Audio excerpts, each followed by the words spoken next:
Tapi para hadirin Allah Subhanahu wa taala, ya. Kata Az-Zahabi rahimahullah, "Wa man anada aw kharaqa al-ijma' fa huwa ma'zur." Pakai zai, ma'zur. Barang siapa yang menentang, membangkang dan menyelisih ijma' ulama, maka dia berdosa. Ini yang dikatakan berdosa. Adapun kalau hanya menyelisih masalah khilafiyah, ijtihadiyah, maka tidak boleh kita sesatkan. Dan kita lihat, inilah pemahaman adab khilaf inilah yang diwarisi oleh para ulama Ahlus Sunnah sampai sekarang. Antum lihat, khilaf antara Syekh Albani rahimahullah dengan ulama Al-Mamlakah Al-Arabiyah Saudiyah, ulamanya Arab Saudi, banyak dalam banyak hal.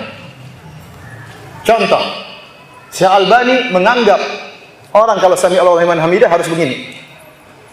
Sementara ulama Saudi rata-rata sami Allahu liman hamidah harus begini. Syekh Albani menganggap kalau begini itu bid'ah. Paham? Pendapat dia ini bid'ah, itu pendapat Syekh Albani dan kita bilang beliau salah, itu ijtihad beliau. Namun beliau tidak pernah membid'ahkan orang yang sholatnya begini. Sami Allahu liman hamidah. Paham? Jadi tidak lazim orang yang terjerumus dalam satu pendapat yang dianggap bid'ah kemudian orangnya menjadi apa? Ahlul bid'ah. Ini sebagai contoh saja. Khilaf dalam masalah ini. Contohnya Syekh Albani menganggap salat tarawih lebih dari 11 rakaat bid'ah. Dan ini beliau tulis sampai dalam buku beliau Salatut Tarawih. Saya baca buku beliau dari awal sampai akhir masalah itu. Ya. Dan saya katakan bahwasanya pendapat beliau kurang kuat. Menyelisih 4 mazhab. Dan beliau tidak punya salah dalam hal ini. Namun para ulama tidak ada yang membid'ahkan Syekh Albani dan Syekh Albani juga tidak membid'ahkan para ulama. Dan di Mekah dan Nabawi, Masjid Nabawi, Masjidil Haram tetap salat 23 rakaat, bahkan 10 hari terakhir salat 33 rakaat. Kenapa? Karena mereka meyakini salat tarawih boleh lebih dari berapa? 11 rakaat. Ini khilaf lagi Syekh Albani dengan mereka dan tidak ada masalah, tidak ribut-ributan. Contohnya lagi, masalah kredit. Menurut Syekh Albani tidak boleh jual dengan kredit, dengan 2 harga. Menurut Syekh Albani itu riba. Sementara ulama Arab Saudi lain lagi pendapat mereka. Mereka mengatakan hadis Nabi sallallahu alaihi wasallam, "Man ba'a bai'ataini falahu awqasuhuma awir riba." Itu hadis, barang siapa yang menjual dengan 2 harga, maka harus dia menjual dengan harga yang termurah, kalau tidak dia terjerumus dalam riba. Kata para ulama, di antaranya pendapat Ibnu Qayyim dan diikuti oleh mazhab yang lain, maksudnya adalah bai'ul inah. Tentunya ini masalah fikih, intinya boleh masalah kredit. Ya, kalau kita mau ribut-ribut masalah ini, kita akan kencengkan yang bilang ente sesat. Ini kredit riba. Siapa yang bilang? Syekh Albani. Ente neraka jahanam. Oh, enggak boleh seperti itu. Kenapa? Karena ini masalah khilafiyah. Bukan masalah riba yang disepakati. Nah, kalau kita mau membesarkan masalahnya jadi besar, karena ini masalah riba, jangan dianggap enteng. Ternyata masalah khilaf, ada yang menganggap itu bukan apa? Riba. Mas, ngapain kita ribut-ribut kemudian membesar-besarkan masalah ini? Selama ini masalah apa? Khilafiyah. Kalau kita mau ribut-ribut jadi ribut karena riba berbahaya. Contoh lagi, Syekh Albani berselisih dengan para ulama masalah cadar. Syekh Albani mengatakan tidak wajib apa? Memakai cadar. Ulama Saudi menganggap itu wajib memakai apa? Cadar. Masalah khilaf di antara mereka. Ini khilaf dengan Syekh bin Baz sangat banyak. Kalau Syekh bin Baz ditanya, siapakah mujaddid hadzal asr?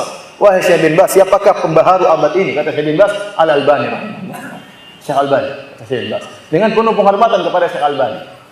Bahkan mereka khilaf, bukan cuma masalah fikih, bahkan mereka khilaf dalam masalah yang sangat berbahaya, yaitu masalah bolehkah Saudi menyewa tentara Amerika untuk turun di Arab Saudi untuk melawan Irak waktu itu.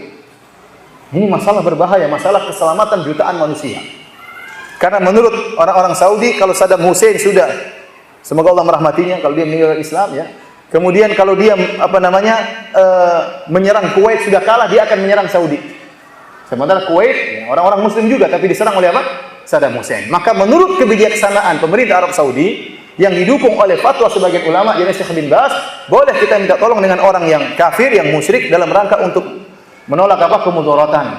Ibarat ada orang masuk dalam rumah pencuri, ada polisi orang kafir, tidak apa kita minta tolong, itu ada pencuri. Meskipun polisi ini orang apa? Kafir. Ini contohnya sederhana. Syekh Albani mengatakan tidak boleh. Dengan dalilnya, dengan perdebatan. Jadi ini masalah berbahaya, masalah tentang nyawa jutaan manusia. Berakibat tentang pertumpahan darah. Toh mereka berbeda pendapat, mereka saling menyayangi. Nah, antum berbeda pendapat masalah jari gerak atau tidak ada yang mati. Mau gerak-gerak, mau enggak ada yang mati. Ini kalau salah berfatwa bisa menimbulkan banyak yang meninggal dunia. Paham? Ternyata mereka saling apa? Menyayangi. Jadi hatinya harus lapang. Masa masalah memilih, boleh memilih atau tidak, kemudian ribut, gontok-gontokan, sesat menyesatkan, dituduh dukun, dituduh macam-macam. Sampai ada yang nuduh dukun. Ini Tahu nggak masa depan? Kenapa bilang nanti kalau ini yang terpilih kemudian begini-begini? Emang dia dukun sejak masalah lari ke dukun masalah begini? Nggak tahu pernah belajar masalah kaidah akhafudz dhararain, tahu atau tidak masalah kaidah tersebut? Irtikabu akhafudz dhararain. Jadi ini karena kejahilan. Kalau orang ngerti dia tahu ini masalah khilafiyah, selesai urusan. Oleh para hadirin subhanahu wa taala, jadi maksud saya, kita lihat para ulama mereka khilaf dalam masalah-masalah besar tapi mereka berlapang dada. Nah, kita kenapa masalah-masalah yang bukan masalah besar kemudian kita harus ribut. Nah, kalau kita berselisih, bantah, boleh bantah, tidak apa-apa, kita bantah dengan ilmiah. Dengan menghormati saudara kita tahu saudara kita di atas sunnah. Kita tahu saudara kita membantah ahlul bid'ah. Kita tahu saudara kita berjuang. Mungkin bahkan nyawanya terancam gara-gara membantah ahlul bid'ah. Kemudian kenapa kita sesatkan dia? Dia punya salah, mungkin salah. Kalau kita berbeda pendapat, dan kita bantah dengan bantahan ilmiah. Tidak harus mencela, mencap sesat dan macam-macamnya. Ini orang tidak mengerti adab khilaf. Oleh karenanya, ahlu sunnah wal jamaah punya manhaj. Manhaj dalam berakidah diantaranya manhaj dalam masalah khilafiyah. Apa itu manhaj Ahlussunnah wal Jamaah? Toleransi dalam masalah khilafiyah, berlapang dada, menghormati pendapat yang lain. Boleh menyalahkan tapi tidak boleh menyesatkan. Nah, kalau Anda tidak mengetahui hal ini berarti Anda tidak tahu manhaj Ahlussunnah dalam masalah apa? Khilafiyah.